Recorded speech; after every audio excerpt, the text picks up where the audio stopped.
Big breaking, কারাগারেই মারা গেলেন পাকিস্তানের সাবেক প্রধানমন্ত্রী ইমরান খান। পাকিস্তান জুড়ে ব্যাপক গুঞ্জন। 2025 সালের চেয়েও কঠোর জবাব দেওয়া হবে, ভারতকে কড়া হুঁশিয়ারি শেহবাজের। ইসলাম গ্রহণের 5 মাসেই কোরআনে হাফেজ। পাকিস্তানে পুলিশের 8 সদস্যকে ধরে নিয়ে গেছে নিষিদ্ধ সংগঠন। চিকেন স্নেক এ চতুর্থ রেললাইন অনুমোদন দিল ভারত। বিস্তারিত জানতে ভিডিওটিতে লাইক দিয়ে না টেনে শেষ পর্যন্ত দেখুন। কয়েক মাস ধরে পাকিস্তানের সাবেক প্রধানমন্ত্রী ইমরান খানকে ঘিরে সবচেয়ে বড় প্রশ্ন, তিনি কবে কারাগার থেকে মুক্তি পাবেন। এর মধ্যেই রাওয়ালপিন্ডির আদিয়ালা কারাগারে তার মৃত্যুর খবর নতুন করে উদ্বেগ তৈরি করেছে। ক্রিকেটার থেকে রাজনীতিবিদ হয়ে ওঠা এই সাবেক প্রধানমন্ত্রী আদৌ বেঁচে আছেন কিনা তা নিয়েও প্রশ্ন উঠেছে। এর মধ্যে পাকিস্তানি সাংবাদিক ওয়াজাহাদ সাইদ খানের একটি বিস্ফোরক দাবি সেই উদ্বেগ আরও বাড়িয়েছে। বর্তমানে যুক্তরাষ্ট্রে বসবাসকারী ওই সাংবাদিক সামরিক সূত্রের বরাত দিয়ে দাবি করেন যে ইমরান খান আর বেঁচে নেই। দীর্ঘদিন ধরে পিটিআই প্রধানের কোনো সুনির্দিষ্ট খোঁজখবর না মেলায় এই গুঞ্জন তীব্র রূপ ধারণ করেছে। সামাজিক যোগাযোগ মাধ্যমে ছড়িয়ে পড়া এই সংবাদের পর ইমরান খানের দল পিটিআই তীব্র প্রতিক্রিয়া জানিয়েছে। দীর্ঘদিন ধরে ইমরান খানের বোন, আইনি দল কিংবা ব্যক্তিগত চিকিৎসকদের রাওয়ালপিন্ডির আদিয়ালা জেলে তার সঙ্গে সাক্ষাৎ করতে দেওয়া হচ্ছে না বলে অভিযোগ করেছে পিটিআই। পরিস্থিতি মোকাবেলায় পিটিআই অবিলম্বে সচক্ষে ইমরান খানের স্বাস্থ্যগত অবস্থান নিশ্চিত করার দাবি জানিয়েছে। অন্যথায় রাজধানী ইসলামাবাদ অভিমুখে অন্তত 20 লাখ সমর্থক নিয়ে লং মার্চ ও বিক্ষোভে পুরো দেশ স্তব্ধ করে দেওয়ার হুঁশিয়ারি দিয়েছেন খাইবার পাখতুনখোয়ার মুখ্যমন্ত্রী সহ দলের জ্যেষ্ঠ নেতারা। পাকিস্তান সরকারের পক্ষ থেকে পিটিআইয়ের এই সকল অভিযোগ ও আন্দোলনের হুমকিকে ভিত্তিহীন ও রাজনৈতিক কৌশল বলে আখ্যা দেওয়া হয়েছে। দেশটির সেনাবাহিনীর আন্তঃবাহিনী জনসংযোগ পরিদপ্তর আইএসপিআর ইমরান খান মারা গেছেন এমন খবর প্রত্যাখ্যান করেছে। ফলে বর্তমানে তার মৃত্যুর দাবি নিশ্চিত কোনো তথ্য নয়। তবে পিটিআইয়ের কড়া আলটিমেটামের পরিপ্রেক্ষিতে ইসলামাবাদের প্রবেশ পথগুলোতে অতিরিক্ত পুলিশ ও আধা সামরিক নিরাপত্তা বাহিনী মোতায়েন করা হয়েছে। এর আগে গত বছরও প্রায় একই ধরনের গুঞ্জন ছড়িয়ে পড়লে ইমরান খানের বোন উজমা খানম কারাগারে গিয়ে তার সঙ্গে দেখা করার পর পরিস্থিতি শান্ত হয়েছিল। তবে এবার দীর্ঘদিন ধরে স্বজন ও চিকিৎসকদের সাক্ষাৎ বন্ধ থাকায় পাকিস্তানে থমথমে পরিস্থিতি বিরাজ করছে। ইমরান খান 2023 সালের আগস্ট থেকে কারাগারে রয়েছেন এবং বর্তমানে আদিয়ালা জেলে বন্দী। তার স্বাস্থ্য ও কারাবন্দী অবস্থাকে ঘিরে এর আগেও নানা দাবি ও বিতর্ক তৈরি হয়েছে। চলতি বছরের ফেব্রুয়ারিতে তার আইনজীবী কারাগারে সাক্ষাৎ করার পর তাকে সুস্থ ও স্বাভাবিক অবস্থায় দেখেছেন বলে জানিয়েছিলেন।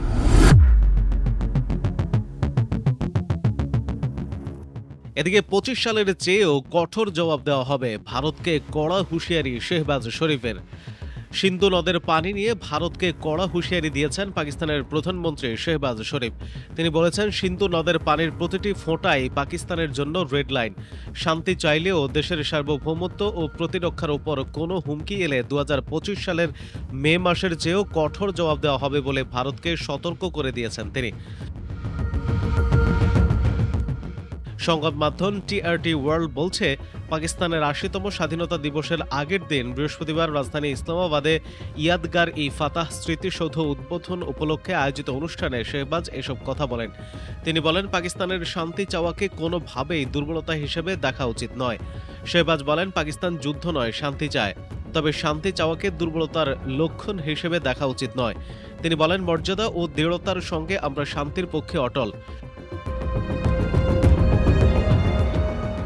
পাকিস্তানের প্রধানমন্ত্রী বলেন, আঞ্চলিক শান্তি নিশ্চিত করতে পাকিস্তান গুরুত্বপূর্ণ ভূমিকা রাখছে, তবে দেশের সার্বভৌমত্ব ও প্রতিরক্ষার উপর কোনো চ্যালেঞ্জ এলে তার জবাব আরও কঠোর হবে।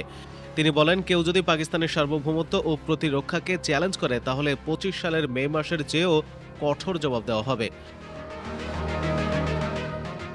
25 সালের মে মাসে ভারত ও পাকিস্তানের মধ্যে সামরিক সংঘাতের দিকে ইঙ্গিত করে এই কথা বলেন তিনি। সিন্ধু পানি চুক্তি একতরফাভাবে স্থগিত করায় ভারতের সমালোচনাও করেন শেহবাজ। তিনি বলেন, মে মাসে পরাজয়ের পর ভারত এই পদক্ষেপ নিয়েছিল, কিন্তু সতর্ক করে বলেন, আমি সতর্ক করে দিচ্ছি, পানির প্রতিটি ফোঁটাই আমাদের রেড লাইন। ভারত যদি সঠিক পথে না থাকে তাহলে আমরা সরাসরি জবাব দেব। এর আগে নেদারল্যান্ডসের দ্য হেগ ভিত্তিক স্থায়ী সালিসি আদালত ২০২৫ সালের জুনে জানিয়েছিল, কয়েক দশকের পুরনো সিন্ধু পানি চুক্তিতে একতরফাভাবে তা স্থগিত করা বা অকার্যকর করার কোনো সুযোগ নেই। চুক্তির আওতায় বিরোধ নিষ্পত্তির ক্ষেত্রে আদালতের এখতিয়ারও রয়েছে বলে জানানো হয়। অন্যদিকে ইসলাম গ্রহণের ৫ মাসের মাথায় কোরআনে হাফেজ হলেন বুশিমা আমিন। ইসলাম গ্রহণের মাত্র ৫ মাসের মধ্যে পবিত্র কোরআন হিফজ সম্পন্ন করে সৌদি আরবের মক্কায় অনুষ্ঠিত ৪৬তম কিং আব্দুল আজিজ আন্তর্জাতিক পবিত্র কোরআন মুখস্থ, তেলাওয়াত ও তাফসির প্রতিযোগিতায় বুরুন্ডির প্রতিনিধিত্ব করছেন দেশটির তরুণ পেট্রা বুশরা আমিন। ৬ আগস্ট থেকে শুরু হয়ে ১৯ আগস্ট পর্যন্ত চলা এই প্রতিযোগিতায় বিশ্বের পবিত্র কোরআন মুখস্থ, তেলাওয়াত ও তাফসির বিভাগে ১৩৩টি দেশের ৩৩৪ জন নারী ও পুরুষ প্রতিযোগী অংশ নিচ্ছেন। আয়োজকদের মতে এটি প্রতিযোগিতার ইতিহাসে সর্বোচ্চ সংখ্যক অংশগ্রহণ। মাত্র ১৪ বছর বয়সে এক মুসলিম বন্ধুর আহ্বানে ইসলাম সম্পর্কে জানতে শুরু করেন পূর্ব আফ্রিকার দেশ বুরুন্ডির পেট্রা। ইসলামের মূল্যবোধ, নৈতিকতা ও জীবনাদর্শ তাকে গভীরভাবে আকৃষ্ট করে। এক পর্যায়ে তিনি ইসলাম গ্রহণ করেন। তার সিদ্ধান্তে অনুপ্রাণিত হয়ে বাবা মা ও এক বোন সহ পরিবারের আরও ৪ সদস্য ইসলাম গ্রহণ করেন। ইসলাম গ্রহণের পরপরই পবিত্র কুরআন মুখস্থ করার যাত্রা শুরু করেন পেট্রা। অদম্য আগ্রহ, কঠোর পরিশ্রম ও অধ্যবসায়ের মাধ্যমে মাত্র ৫ মাসে সম্পূর্ণ কুরআন হিফজ করেন তিনি। পরে নিয়মিত পুনরাবৃত্তি ও অনুশীলনের মাধ্যমে হিফজ ও তিলাওয়াত আরও শুদ্ধ ও দৃঢ় করেন। এরপর বুরুন্ডির একটি জাতীয় কুরআন প্রতিযোগিতায় প্রায় ৫০০ প্রতিযোগীর মধ্যে প্রথম স্থান অর্জন করেন পেট্রা। এই সাফল্যের সুবাদে সৌদি আরবের পবিত্র মক্কায় অনুষ্ঠিত ৪৬তম কিং আব্দুল আজিজ আন্তর্জাতিক পবিত্র কুরআন মুখস্থ, তেলাওয়াত ও তাফসির প্রতিযোগিতায় বুরুন্ডির প্রতিনিধিত্ব করার সুযোগ পান তিনি। এদিকে পাকিস্তানে পুলিশের ৮ সদস্যকে ধরে নিয়ে গেছে নিষিদ্ধ সংগঠন। পাকিস্তান শাসিত কাশ্মীরে নির্বাচনী দায়িত্ব পালন করতে গিয়ে হাইওয়ে পুলিশের ৮ সদস্য অপহৃত হয়েছেন বলে অভিযোগ করেছে আজাদ কাশ্মীর পুলিশ। বৃহস্পতিবার এক সংবাদ সম্মেলনে পুলিশের মুখপাত্র খাওয়ার আলী শওকত অভিযোগ করে বলেন, নিষিদ্ধ ঘোষিত joint Awami Action committee JAAC এই অঞ্চলে নির্বাচনী দায়িত্বে নিয়োজিত নিরাপত্তা বাহিনীর উপর হামলা চালিয়েছে। এরপর দায়িত্বে থাকা ৮ জন হাইওয়ে পুলিশ সদস্যকে অপহরণ করেছে। পাকিস্তানি গণমাধ্যম দ্য ডনের প্রতিবেদনে এই তথ্য নিশ্চিত করা হয়েছে। সংবাদ সম্মেলনে পুলিশের পক্ষ থেকে জানানো হয়, নির্বাচনী দায়িত্বে নিয়োজিত নিরাপত্তা কর্মীদের উপর হামলা চালিয়েছে নিষিদ্ধ সংগঠন Joint Awami Action Committee JAC. এ সময় ৮ জন হাইওয়ে পুলিশ সদস্যকে অপহরণ করে নিজেদের হেফাজতে নেওয়া হয়। অপহৃত পুলিশ সদস্যদের উপর নৃশংস নির্যাতন চালানো হয়েছে। পাশাপাশি তাদের পরিবারের সদস্যদের হত্যার হুমকিও দেওয়া হয়েছে। অপরদিকে চিকেন্স নেকে চতুর্থ রেললাইন অনুমোদন দিল ভারত।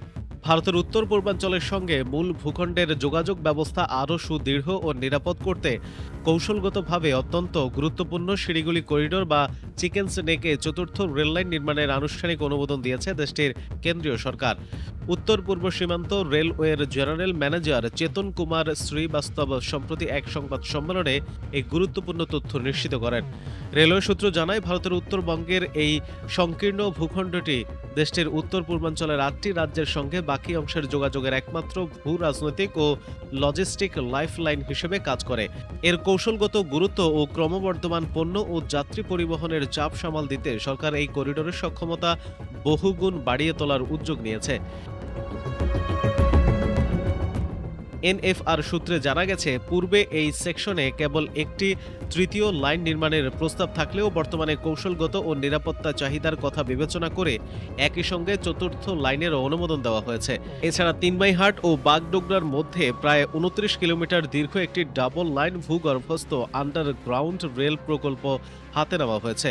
ভূরাজনৈতিক ঝুঁকি কমাতেই এই সাবটেরিয়ান বা ভূগর্ভস্থ অবকাঠামো নির্মাণের পরিকল্পনা করা হয়েছে। সব মিলিয়ে এই করিডোরে ওভারগ্রাউন্ড ও আন্ডারগ্রাউন্ড মিলিয়ে রেল সক্ষমতা বাড়ানোর বিশাল কর্মযজ্ঞ চলছে।